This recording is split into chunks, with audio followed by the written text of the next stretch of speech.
Welcome to What is Going Om for new thought from the edge of Om. Each week on OMTimes flagship radio show, veteran broadcaster, author, and media consultant Sandy Sedgbeer conducts thought-provoking interviews with inspirational authors, artists, musicians, scientists, speakers, and filmmakers who are working at the point where spirituality and science meet consciousness at the very edge of Om. Here is your host, Sandy Sedgbeer. Hello. According to the Talmud, a dream which is not interpreted is like a letter which is not read. According to Edgar Cayce, dreams are today's answers to tomorrow's questions. And according to someone I once knew, dreams are love letters from the soul. I should imagine there are as many explanations for dreams as there are, well, dreamers. They're one of those intriguing mysteries that humanity has been trying to solve since the beginning of time. We all dream, even if we don't remember our dreams, and no one has been able to come up with a convincing answer as to why we do it. But personally, I like the explanation proffered by Professor of Psychiatry and one of the world's leading authorities on sleep medicine, the late William Charles Dement, who claimed that dreaming permits each and every one of us to be quietly and safely insane every night of our lives. This week I'm joined by psychologist, shaman and author Serge Kahili King, whose latest book, Dreaming Techniques, Working with Night Dreams, Daydreams and Liminal, explores techniques to help us harness the power of dreams for healing, transformation and changing our experience of reality. Serge Kahili King, welcome. Thank you. Glad to be here. Now, you've been studying dreams for over 50 years. What is it about dreams that captivated you so? Well, one of the things is the similarity to waking life. In the dream world, we have memory, we have different kinds of thinking, we have all the sensations that we have in waking life, and although some of the physical rules seem to be very different, but it seems to me not only that, but here we have this time of amazing adventures, and sometimes very dull ones, but it takes up about a third of our life. And that seems to me to be important enough to go into more. That's interesting. I mean, there are lots of reports that we are dreaming much more during this pandemic. And I think it's interesting, the correlation that you're making about, our lives, our daily lives. People's daily lives have been changed so much during this pandemic that I'm not surprised that people are dreaming more. Are you? Well, I don't think we're dreaming more. I think people are remembering their dreams more. That's what I see from it. Why do you think that is? Because we're dreaming all the time. We have multiple dreams every night. Most people don't remember most of them, and some people don't remember any of them. But if we're in a situation now that creates an awful lot of stress, and I think that allows people to remember more. Interesting.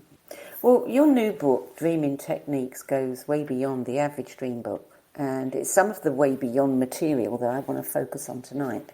The techniques you share for harnessing the transformative power of dreams, and the information you have on how dreams are understood in neuroscience, psychology, and in different cultures, and your exploration of daydreams, visions, and remote viewing, and the power of liminal dreams.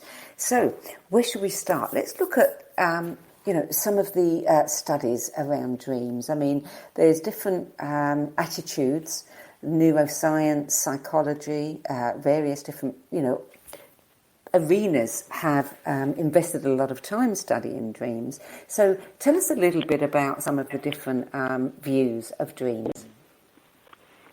I'm sorry, what was the last? Well, you were talking, in your book, you talk about how various different, arenas, neuroscience, for example, psychologists. They've all been studying dreams, and yet nobody has yet come up with an answer. Well, there are lots of answers. That's the thing, because there are so many different ideas. And we're talking about a state of consciousness in which nothing can be absolutely proven. So what we can do is experiment. We can try different techniques. We can do some things that produce a kind of a consistent experience. But when we come to actually defining it absolutely, we can't even do that in regular science. Well, in the shamanistic world, and certainly in a lot of indigenous cultures, great meaning is placed on the interpretations of dreams. Oh, sure. In the shamanic tradition, which I follow, but dreams are real experiences. They have all the qualities of external experiences, and they just take us to places. In the shamanic world, we think of them as actual places that we go and visit, sometimes spontaneously, but as a shaman, you learn how to do it on purpose. There are so many different types of dreams. One of the things I found interesting in your book was when you were talking about environmentally influenced dreams. Tell us a little bit about that. Well, of course, where we live and the conditions under which we live and the memories of the places in which we sleep all have an influence. And if we want to include sometimes the things we eat have an influence. The energetic nature of our surroundings has an influence. But it has an influence on our daily life as well. You had an experience when you were in Germany that was very interesting, when you had what you call an extremely vivid, out-of-place dream of a mafia hit team. Tell us about that. Yes. Well, that's what it seemed like. That's what the whole thing. I was dreaming it from a third-person point of view, as I was an observer, and it just seemed like that kind of a thing. Now, at that time, I was also doing a lot of research into memory itself, and the idea that different objects can retain memory, like people are familiar with going to a place like Gettysburg and hearing and seeing, or at least gaining a sense of the battles that took place there. So memories can be in our environment too, and that's what I think happened to me in that experience in Germany. Yeah, you said that you're convinced that objects have memories of the energetic things that happen around them. I mean, do you think this is why some people, they talk about ghosts at certain places, or people are able to do, read, pick up energy from an object? Yes. Is it the same thing? I think it is the same thing, yes. Ghosts are more complicated, because they can be emanations of memory, sure, but they can also be thought forms of people existing now.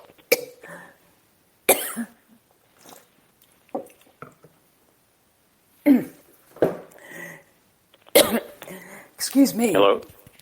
I need you to keep talking because something's happened to my throat. Okay. Excuse me one moment. Okay, so let me talk about how we can organise things so that we remember our dreams better. You've talked about changing our patterns, creating descriptions of our dreams, even using crystals. So say a little bit about that. How can we, if we're somebody who doesn't remember our dreams very well, create a situation where we can? The best way, and all the great dreamers have done this, the best way is to keep a journal. If you really are interested in understanding your dreams more, you want to keep a journal. And one of the ways to do that is have a pad of paper and a pen by your bedside. Now, when I was starting to get deeply into this research, why I began keeping this journal, and I found out, I trained myself to wake up every time I had a dream, and I found out that I was having, half a dozen or more dreams every night that I could remember well enough to write down. And so one of the curious things was I might have a nightmare, and then I might have about 6 or 7 dreams that had nothing to do with that. So that made me think that nightmares were not nearly as bad or as important as they seemed. But doing a journal is if you're really serious about it, because then you can look it over and analyze it and discover things both about dreaming and about yourself. What about crystals and changing the direction of your bed? How do crystals they help? Crystals are good because they're an environmental influence, and because they give off a field of energy that can stimulate dreaming. So putting a crystal under your pillow, for instance, for many people, that will help to stimulate dreaming. Any particular stimulate kind? the remembering of dreams, I should say. Any particular kind of crystal? No, it depends on I've experimented with a lot of different ones. There's not a great deal of difference in the energy of the crystals, but I like quartz and I like lapis lazuli. That's kind of like a favorite of mine, and it works for me. So you might want to experiment if this interests you. Why would changing the direction of your bed make a difference? What's that? Why would what? Changing the direction of your bed. The position that makes a difference. There's another environmental influence, yes. We may be able to, besides the health aspects, we may be able to influence our dream recall by orienting ourselves to the magnetic north and south. And have you actually tried that? Oh yes, right. It works for me, and others that I've worked with. I'll have to try that one. You say that you are particularly tempted by the idea of parallel interpretation. What do you mean by that? Well, it's the idea. See, now this is following my tradition, which not only shamanic, but there's a deep Hawaiian aspect of it as well, in which everything is now, and if everything is now, and we are having all these other experiences, then it seems that they might be experiences of worlds or states of experience that are happening at the same moment. And we shift over into these in the dreaming state, whether that's a daydream or another kind. So we're really in a parallel dimension. That's a way of thinking of it, yes. It's nothing that can be absolutely proven, but there are so many aspects of it that seem to make sense that that's what I use. You wrote about audio, having experiences of people hearing sounds or hearing other voices speaking to them. Yes. I think we've all experienced that. I mean, I've often found myself woken up because I hear somebody calling my name. Yes, right. That happens to me too. There was a very interesting experience that I noted a few weeks ago. I had my 95-year-old mum staying with me, recovering from a very minor stroke. And she started singing in the middle of the night, and she was asleep.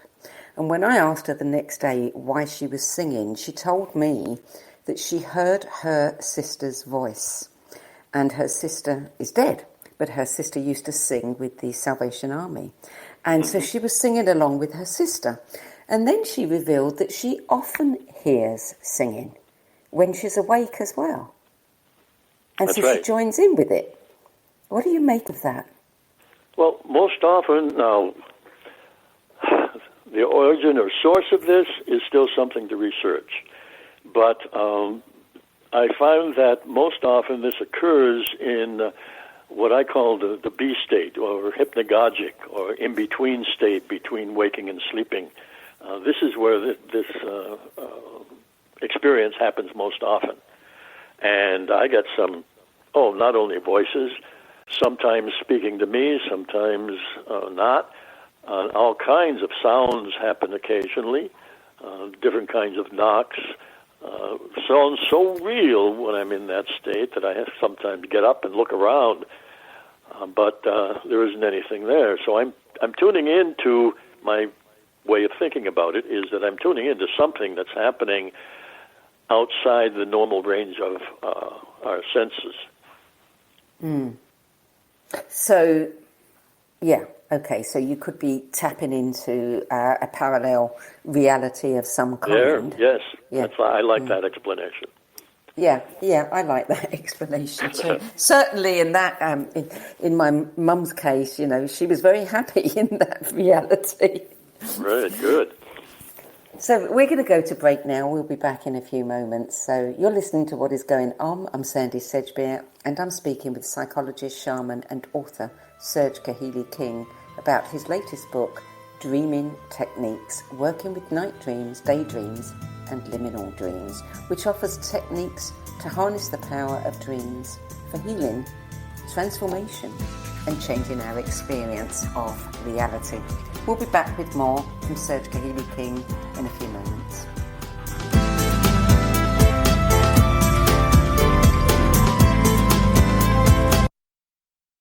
The future of Internet radio is here. OMTimes Radio. IOM FM. Ascending Hearts is no ordinary dating site, but a spiritual dating site with a purpose, to link you with your soulmate. We engineer the serendipity so you can trust that you will attune with someone that has the same matching vibration as you. Ascending Hearts, the conscious dating site for the spiritually aware. Try Ascending Hearts for free. AscendingHearts.com. Vox Novus, the new voice. Vox Novus, the new dimension. Vox Novus, thought and movement leaders who will share from their experience and offer tools to help us navigate our rapidly changing world. My name is Victor Furman. Join me every Thursday at 8 p.m. Eastern on OMTimes Radio for Vox Novus, the new voice. Mental health. Most people think it means mental illness. Most people are wrong. Mental health doesn't apply to just some of us. It applies to everyone. We're all susceptible to anxiety and depression. They're human conditions. And no person should ever feel embarrassed, ashamed, or be discriminated against for being human. Cracked the podcast strips away the shame, fear, and stigma by expanding the conversation into areas less often visited. From brain and body chemistry, hormones, food, nutrition, trauma, and the microbiome, to pharmaceutical drugs, psychedelic substances, meditation, visionary experiences, and spiritual awakenings. Cracked the podcast will explore them all, including the notion that, for many, breakdown can be the beginning of breakthrough. For in the words of singer-songwriter Leonard Cohen, there is a crack in everything. It's where the light gets in. Cracked the podcast, Slaying the Dragons of Mental Health. Join co-hosts Sandy Sedgbeer and Rebecca Shaper on the first and third Thursday of every month at 12 noon Eastern Time. These are the sounds of a dinner that almost didn't happen. A dinner now served, thanks to people like you. Due to COVID-19, 17 million more Americans may face hunger. Feeding America is helping our neighbors in need. And if you're able, you can too. Donations are being accepted at feedingamerica.org/coronavirus. Brought to you by the Ad Council and Feeding America, 200 food banks strong.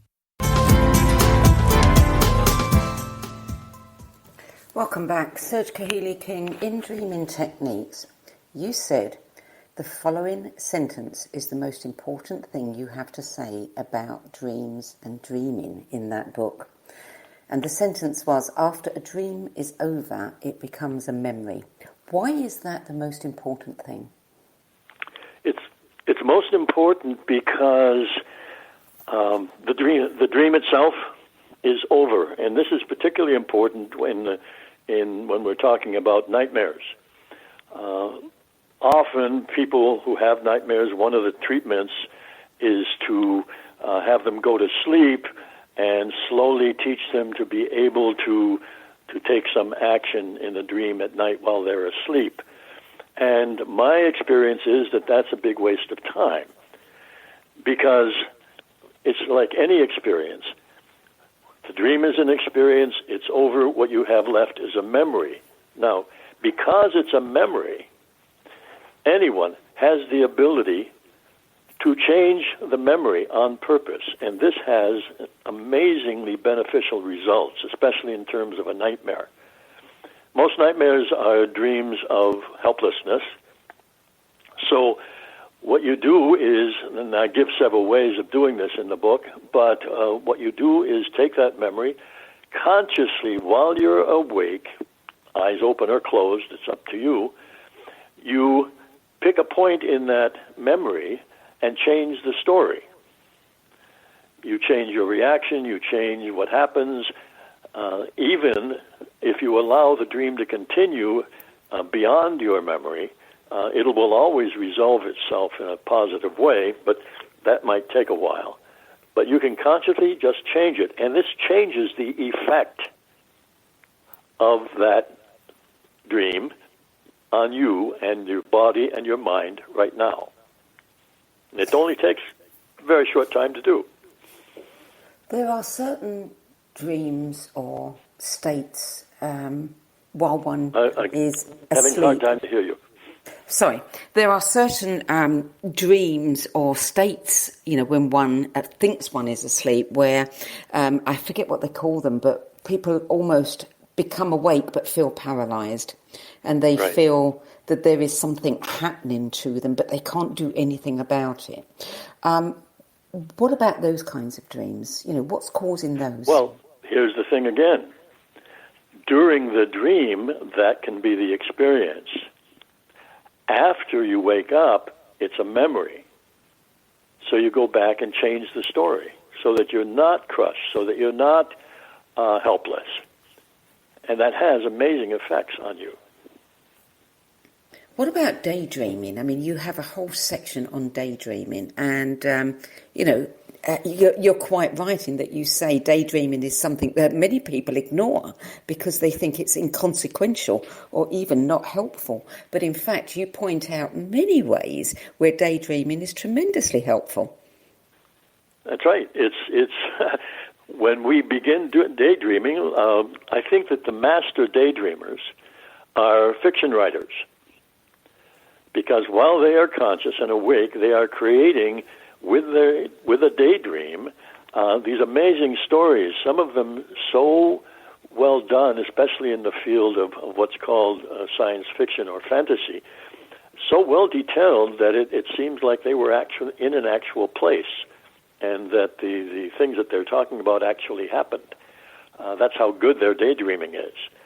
But there are so many ways, as I mentioned in the book. Inventors, not only authors, but actors and filmmakers and everybody, inventors, they daydream in order to bring something into reality, this reality. You did the same thing, didn't you, with the novel that you wrote? Oh, sure, of course. I have several novels that I've written. Do you consciously, say, do you set it up for yourself? Do you set an intention that you're just going to, sit aside and do some daydreaming with the intention? Well, I don't think of it as daydreams, but I have an intention to produce an experience.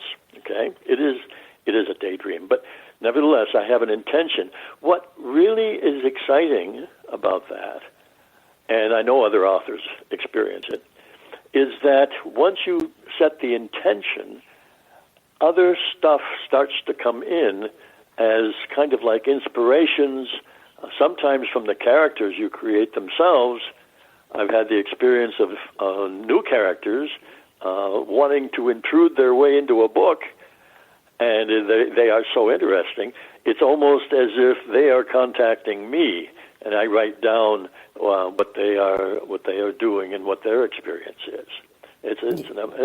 Doing the writing of fiction is a really tremendously creative and exciting adventure for me. I think, it's not uncommon to hear writers say that the book, there was a point at which the book started writing itself, and they were surprised by some of the things that actually, ended up on paper. That's right. That's right. I have had, in the one book, Dangerous Journeys, I had two characters that came in with full-blown backgrounds. I didn't have to do any research. Yeah, that's like channeling, isn't it? Just yes. Letting it come through you. What about things like, you cover thought forms and tulpas, and these are things that, people have created. I've read a lot about tulpas in the past, but yes. That we could actually deliberately create a healing thought form. Tell us about that. Oh, yes. This can be very good. I can recall one time when I was ill and had a kind of a very strong flu-like illness, and I'm lying in bed trying to figure out what I can do. So I created a team of scientists from the future. This was my daydream, but my eyes were open. I imagined them sitting on the bed, directing a healing machine toward my chest. I did this in great detail so I could feel the weight of the machine and the sounds and the people around. I made all this up, but like I said, things filled themselves in as well. And in about an hour, I was completely well. I do know people who have done that. I know someone who had lymphoma, and she was an actress, and she marshaled a team in her mind of some of the actors that she knew that were strong and powerful, and they became, like her team moving around her body, removing the cancer. Yes. We are capable, all of us, of amazing things. So what do you think we're tapping into there? I'm sorry, what? What do you think we're tapping into when we do that? Oh, I'm not sure we're tapping into. We are using our mind and our energy to focus and generate an experience. Now, because there are other things that come in on their own, I think by doing that, we are tapping into something greater than this particular reality that we're so obsessed with. Well, but it's one thing to say that you are going to create this team for yourself. You write about Napoleon Hill, who had an imaginary group of counsellors. Yes. And then you say, but he thought it was one of his best techniques, but he abandoned it when the counsellors seemed to become too independent. So that sounds like they're almost becoming tulpas. He's giving life to those forms. In a way, yes, right. Even the story of the woman who created the tulpa in Tibet, she created this thought form of a monk that some people could see and hear. So this is something that different people have written about and done over the years, but it's done more often. Children are very good at doing it. Oh, the imaginary friends, yes. Not only imaginary friends, but I'm not sure how many kids do it today, but I can remember when I was a child why we had played cowboys and Indians, and we had, without any of the physical things, we had sticks for rifles and pistols, and we jumped around. We could feel the horses under us, and we had that. We played war because it was wartime, and we had all these experiences. Now, more recently, I can remember I saw a cartoon that showed this beautifully. It was from a cartoon called Family Circus, and one of the little boys was sitting in a box, a cardboard box. And the girl came up, I think it was his sister, came up and said, oh, what a nice boat. And the boy got upset, and he said, this is not a boat. Can't you tell it's an F-86 jet plane? For him, with his fantasizing, it was not all in his mind. That's how he had transformed his immediate environment. It's interesting when you think about kids today whose toys, everything is created for them. Not like in the old days where a stick could become anything, but you give them a cardboard box and they seem to prefer it. So it's like we're almost predisposed to want to use our imagination rather than just have a toy put in front of us that, sure, that's right. Is complete. One of the most enjoyable experiences I had was when my children were in high school. And I became, I'm not if you've ever heard of Dungeons and Dragons. Yes. This is before it became a video game. This was when it was a kind of like a table game, and it was all imagination.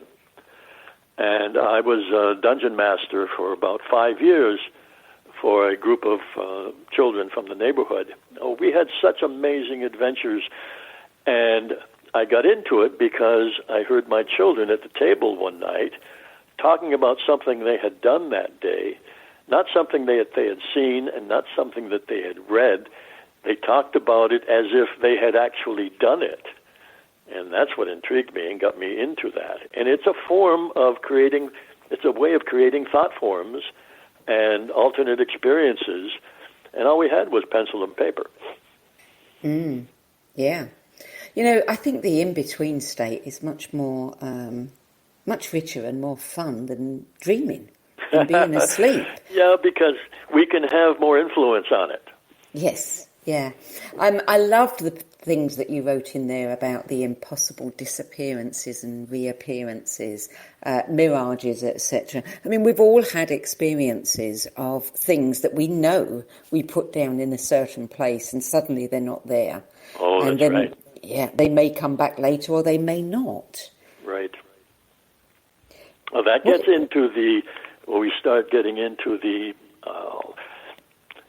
flexible nature of this reality that's around us. We get in the habit of looking at it in a particular way and tend to overlook or ignore or explain away all the anomalies that don't fit the way things are supposed to be.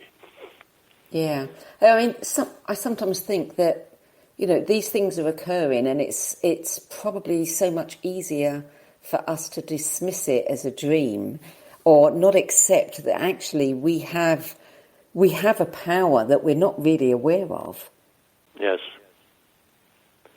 I have in various books a lot of experiences that techniques that I teach people mostly for healing, but that are all about changing the immediate reality with intention and energy. And, the things that can happen, illnesses, problems, cuts, bruises, even broken bones, can be healed immediately with the right kind of concentration. Well, you've got a great technique, actually, that's designed to prevent problems like scrapes, cuts, bruises, and broken bones. Tell us about that. Well, this one is called, I have various names for it. The simple name is the repetition technique. But I also call it the mind blower technique because it shouldn't work, but it does. And it has to do, let's take a simple experience, a very simple one. Of stubbing your toe. If you stub your toe, and then what you would do in this experience is to stop, make the same motion of your foot toward the thing you stubbed it against without touching it. And do that over and over, and it helps the concentration if you will say, nothing happened, nothing happened, nothing happened. And if you do that, it doesn't take very long, the pain will disappear and there'll be no trace of the experience as an injury. And this can be done with all kinds of things, burns and cuts and many different things. Hitting your thumb with a hammer. You repeat the experience without the ending. You've changed the ending. Right now, here and now, in this open waking life. And your body changes its reaction into the present moment in which nothing happened. Yeah, and you also have a really cool one where you give people the vision of still spikes growing out of their feet or attached to the soles of their shoes when they're on slippery ground. I'm sorry, you're fading out. You have a really good technique that you offer to people of still spikes growing out of their feet. Tell us about that one. Oh, yes, right. This is excellent for hiking, especially down steep or gravel slopes. And what you do is use your imagination that there are still spikes coming out of your feet, and so that when you put your foot down, you have a firm grip. Now, of course, you're making this up. There isn't any real still spike, but it changes the way you walk and the way you step and gives you a firmer sense of connection and makes the walking easier and safer. You can do similar things. For instance, I used to get seasick, and I stopped doing it when I imagined cables connecting my waist to the bottom of the water, whatever I was on, and gave me a sense of stability, no matter how the boat was rocking. And so it went away with seasickness, so I never get seasick anymore. We really do have access to so much more than we think we do. Yes. We do indeed, yeah. Well, we're going to go to another break. You're listening to What Is Going On. I'm Sandy Sedgbeer, and my guest is psychologist, shaman, author, and teacher Serge Kahili King. And we're talking about his book, Dreaming Techniques. We'll be back with more after the break.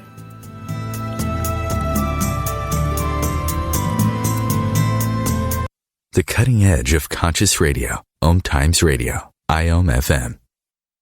Being a radio host on IOM FM allows you to build your show on a rich platform with the power of the internet to fulfill your outreach goals and connect with a very specialized and global online audience, unlimited by time and distance. OMTimes Radio will provide you with web relevance, a recognizable conscious brand, and with the standard of excellence that has accompanied every single OMTimes endeavor. Host your show with OMTimes Radio Network.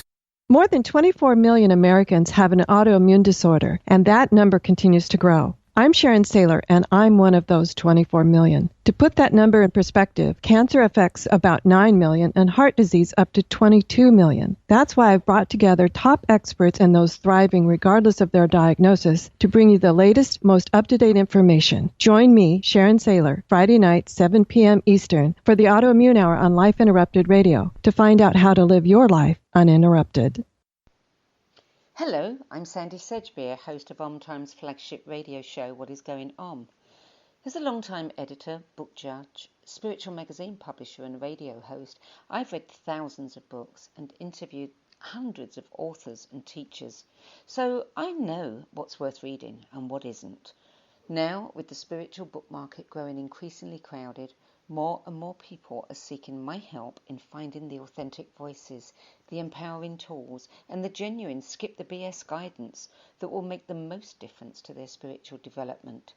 So I decided to make it easier by bringing my knowledge, experience, and considerable network of contacts together in the No BS Spiritual Book Club. There are no ads, no joining fees, no obligations, and no BS. Just an ever-growing library compiled by recognisable and respected names of the 10 best books that helped them the most on their journeys. Plus free book excerpts, audios, and live video interviews where you can quiz them about their spiritual journeys and their 10 best list choices.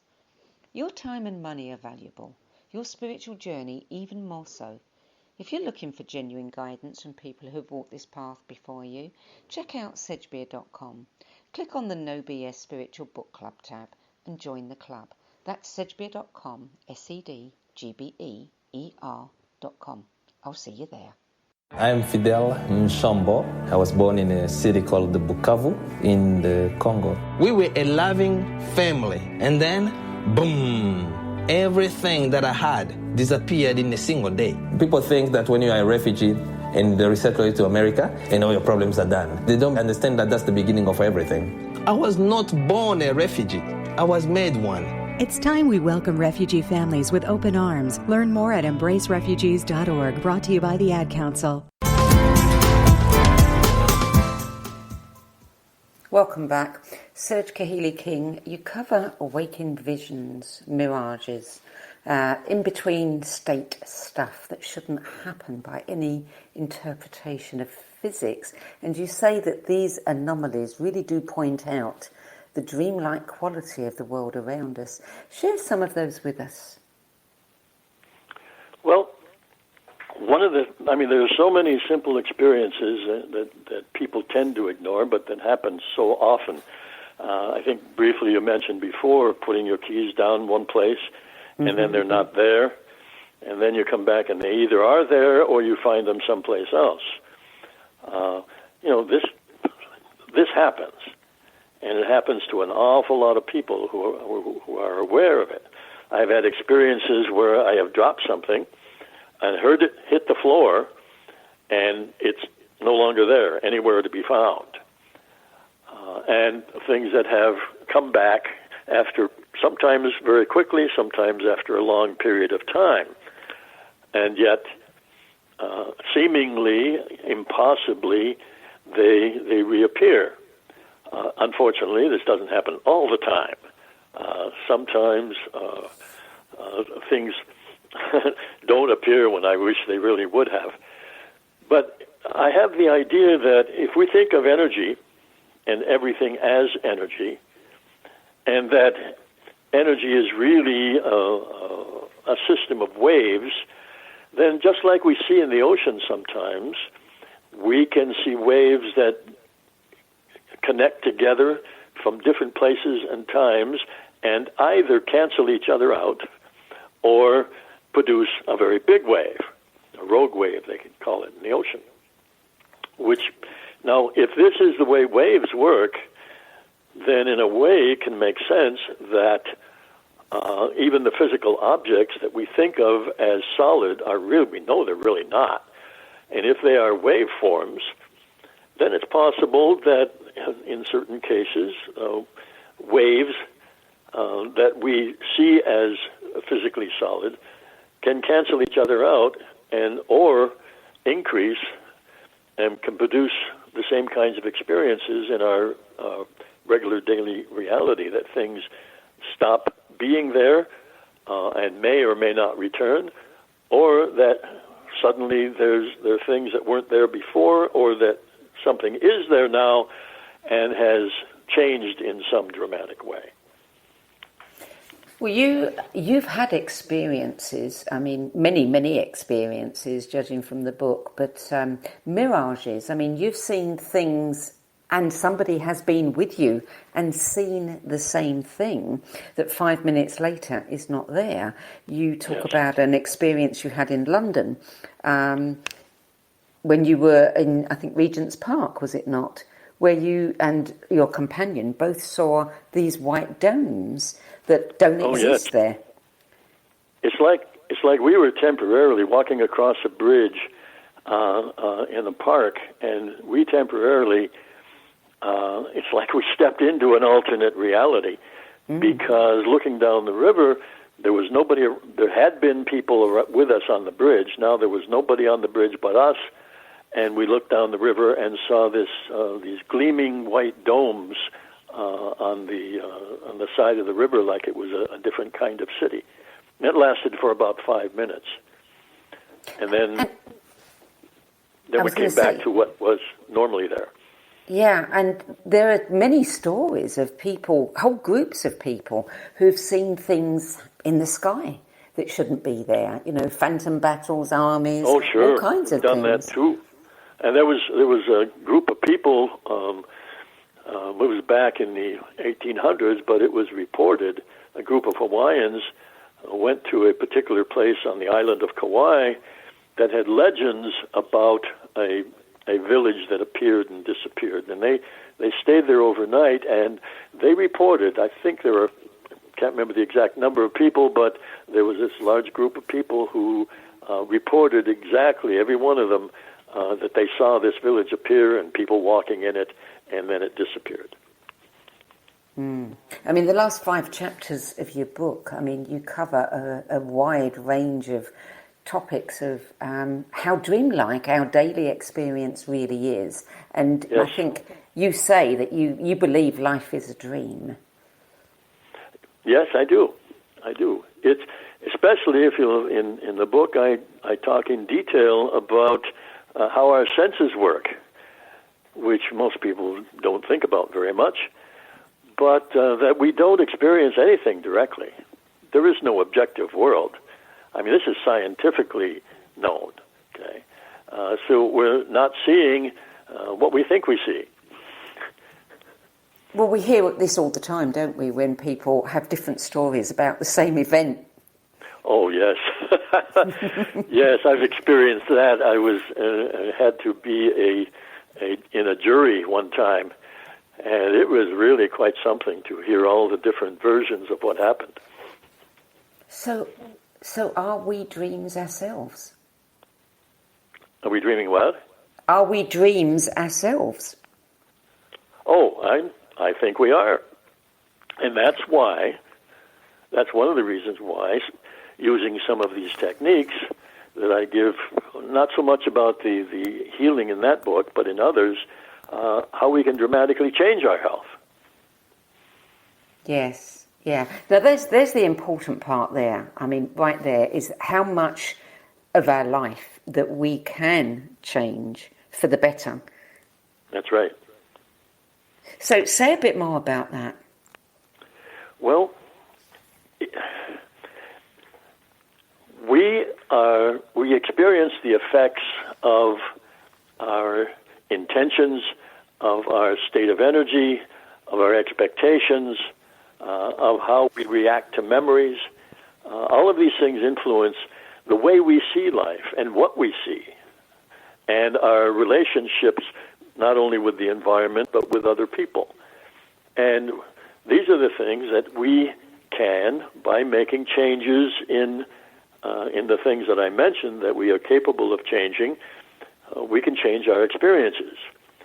Now, it's not like we can say, wave a magic wand and have everything all nice and good and fuzzy. But some things take some time, but we can make dramatic changes, like I said, with intention. It's like I will tell people, one of the phrases that we use is to expect the best. Now, that doesn't mean you're going to get everything you want, because there are a lot of other energies out there around you. But it does mean that if you expect the best, you're going to more likely to get something good. And it will be the best possible. And you'll be open to opportunities.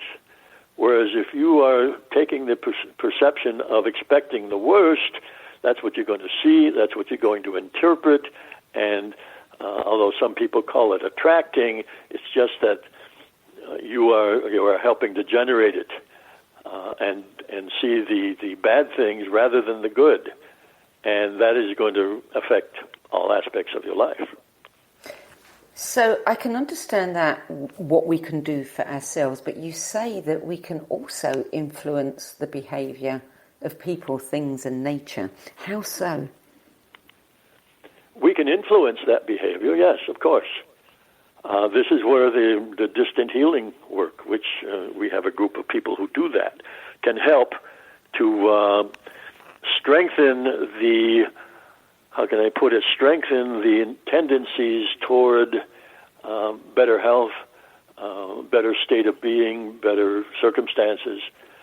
We can help each other to do that. And it's an influence There are a lot of energies and influences in this world around us. In the shamanic way, we think of everything as alive, aware, and responsive. So I'll give you one simple experience. If you will compliment your car, just, take some time or do it on a regular basis and thank the car as if it were alive for being what it is and doing what it does. Sometimes the car will have to break down simply because a part is old enough or needs repair, but it will always do it conveniently. So, over and over we've had this happen where like either a flat tire or a battery go out, but it'll happen in a place that's very convenient for it to be fixed. One time I was in, I don't know if I wrote about this, but in a bus with a group of people in Mexico, and the bus it was at night, late at night. The bus developed a problem with one tire that it looked like it was about to blow. So everybody on the bus sang love songs to the bus. And they were hoping to heal the tire. Well, that was a bit too much. But what happened was, this was a big 100-mile stretch at night. The tire blew, the bus rumbled to a stop right in front of the only restaurant, it was a pizza place, and the only garage on the entire road. So that's what I mean when we can have an influence on the things even around us. Well, I have certainly experienced over and over again when things have gone wrong with my car, it has always been incredibly convenient, but I never had the intention for that. I just noticed it after the event. Well, maybe you just love your car. Maybe. Of all the things that you have experienced, researched, seen, and heard about, what is the thing that surprises, excites, or fascinates you the most? Because I'm always having new experiences.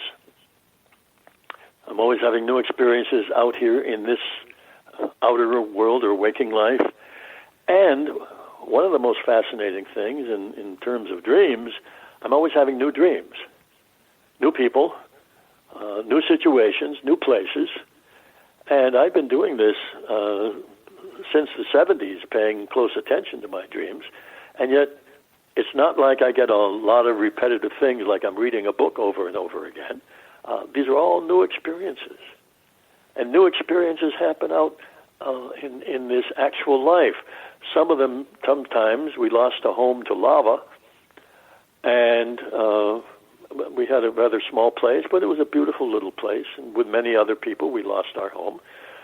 And that led to us being able, with our insurance worked out, to buy a beautiful place near the ocean in a different area.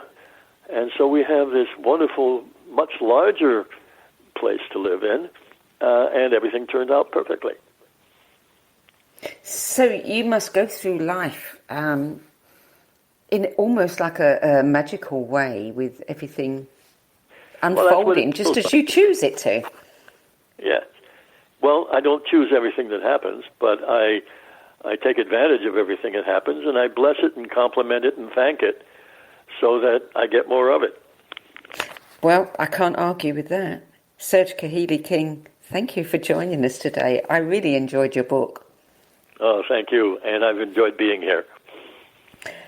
So, Serge Kahili King, and the book is Dreaming Techniques, Working with Night Dreams, Daydreams, and Liminal Dreams. It's published by Bear & Company. You can learn more about Serge Kahili King, his work, books, and events at his website, sergeking.com.